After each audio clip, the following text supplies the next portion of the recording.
कृपया चैनल को सब्सक्राइब करें। धन्यवाद। जय श्री कृष्णा। राधे राधे। मित्रों, आज कार्तिक मास के कृष्ण पक्ष की रमा एकादशी तिथि और सोमवार का दिन है। आज के दिन सुबह जल्दी उठकर स्नान करके तुलसी माता और सूर्य देव को जल अर्पित करें। फिर भगवान विष्णु का गंगा जल से अभिषेक करें, पुष्प और तुलसी दल अर्पित करें और भोग लगाएं। अंत में भगवान विष्णु और माता लक्ष्मी की आरती करें। अगर संभव हो तो आज के दिन एकादशी माता का व्रत भी जरूर रखें। एकादशी के दिन विधिपूर्वक श्रीहरि की पूजा करने से सुख समृद्धि में वृद्धि होती है और विष्णु जी का आशीर्वाद प्राप्त होता है। तो मित्रों, चलिए श्री हरि विष्णु और माता लक्ष्मी के चरण कमलों का स्मरण करते हुए सुनते हैं रमा एकादशी की पुण्य फलदायी कथा। सभी विष्णु भक्तों से हमारा निवेदन है कि आप हमारे चैनल को सब्सक्राइब करके इस वीडियो को ज्यादा से ज्यादा शेयर जरूर करें और रोजाना प्रस्तुत होने वाली कथाओं को श्रद्धा भाव से सुनें। साथ ही कथा के आरंभ और अंत होने पर जय श्री हरि विष्णु, जय मां लक्ष्मी जरूर लिखें। भगवान आप सभी की मनोकामनाएं पूर्ण करें। तो आइए सुनते हैं रमा एकादशी व्रत की कथा। प्राचीन समय की बात है। मुचुकुंद नामक एक महान राजा हुआ करते थे जो कृष्णापुरी में शासन करते थे।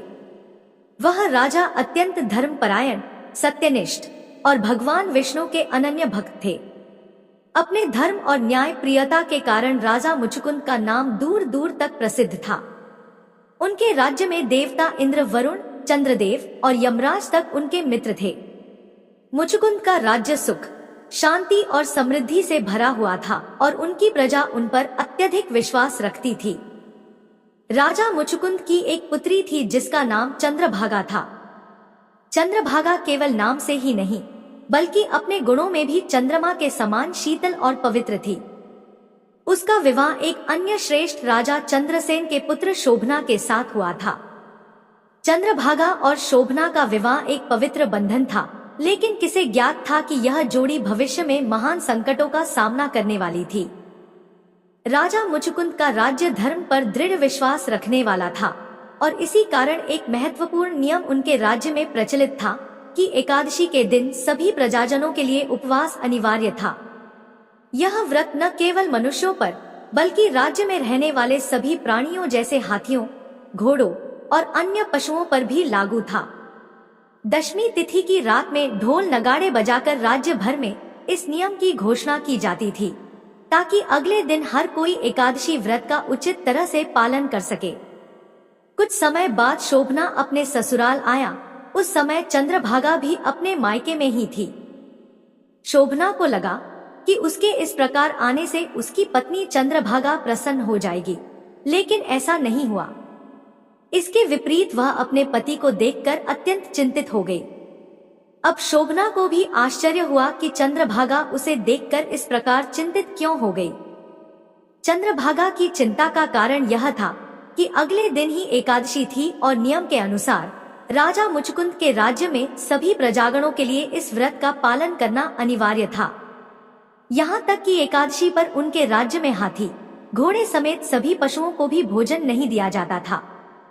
चंद्रभागा जानती थी कि उसके पिताजी इस नियम के प्रति अत्यंत कठोर हैं और साथ ही उसकी विडंबना यह भी थी कि उसका पति शोभना शारीरिक रूप से काफी कमजोर था और भोजन के बिना नहीं रह सकता था, अर्थात शोभना के लिए एकादशी व्रत का पालन करना असंभव था।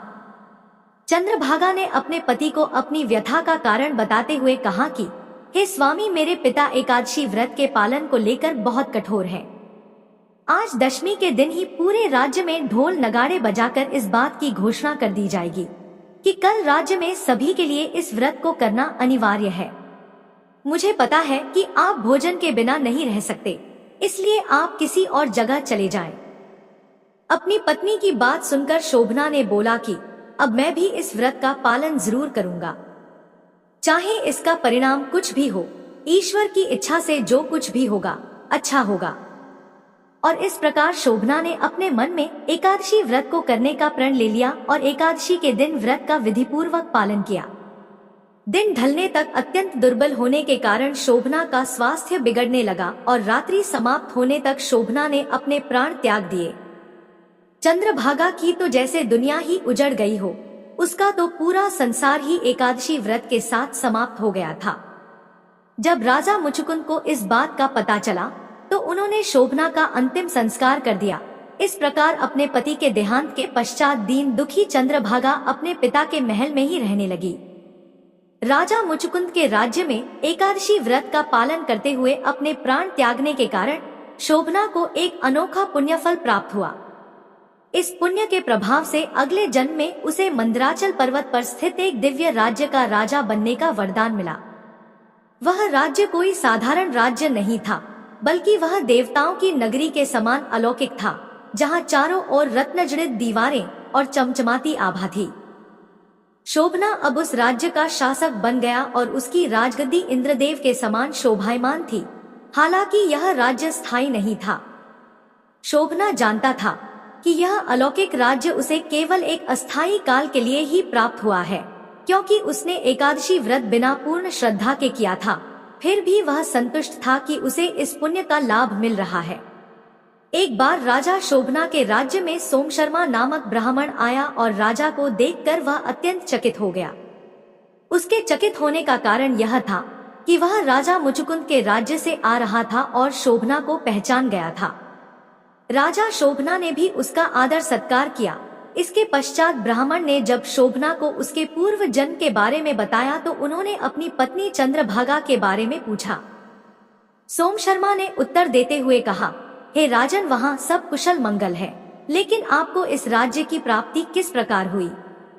इसके बाद राजा शोभना ने बताया कि मुझे इसकी प्राप्ति एकादशी व्रत के फलस्वरूप हुई है, लेकिन मैंने यह व्रत अपूर्ण श्रद्धा से किया था, इसलिए मेरा यह राज्य स्थायी नहीं है।